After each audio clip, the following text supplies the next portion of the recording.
Cara nak mula faham bab ibadah tawaf umrah.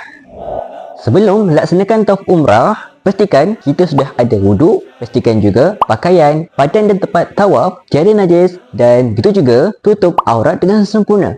Maka, mari kita mulakan.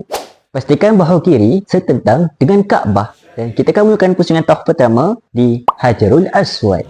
Dan semasa berjalan di area Hajar Aswad, pastikan setiap pusingan tawaf daripada yang pertama sampai yang ketujuh, bahu kiri kita setentang dengan Kaabah. Mari kita mulakan pusingan yang pertama. Kita akan mulakan di area Hajarul Aswad. Inilah dia Hajar Aswad kita.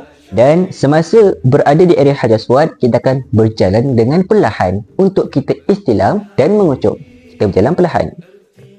Istilam, Bismillahirrahmanirrahim, Bismillahirrahmanirrahim, Bismillahirrahmanirrahim, Walillahilhamd. Mengucuk, lambai. Teruskan pusingan pertama. Di rukun Yamani, iaitu di belakang Hajar Aswad, ini rukun Hajar Aswad, di belakangnya rukun Yamani. Kita boleh istilam sekali lagi dan berjalan secara perlahan. Bismillahirrahmanirrahim, Bismillahirrahmanirrahim, Bismillahirrahmanirrahim, Walillahilhamd. Dan apabila sudah bertemu semula di Hajar Aswad, maka tamatlah pusingan pertama dan akan terus masuk pusingan yang kedua. Pastikan untuk menamatkan pusingan yang ketujuh, kita lebihkan dia di area pintu Kaabah. Apabila sudah melebihi area pintu Kaabah, baru kita susul keluar untuk pergi laksanakan solat sunat tawaf.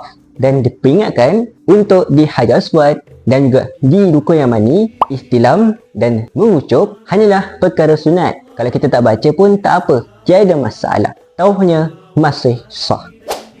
Jap. Nak tahu pakej umrah hotel je dekat dan harga berpatutan tak? Kalau nak tahu details dan tarikh available, boleh komen umrah sekarang.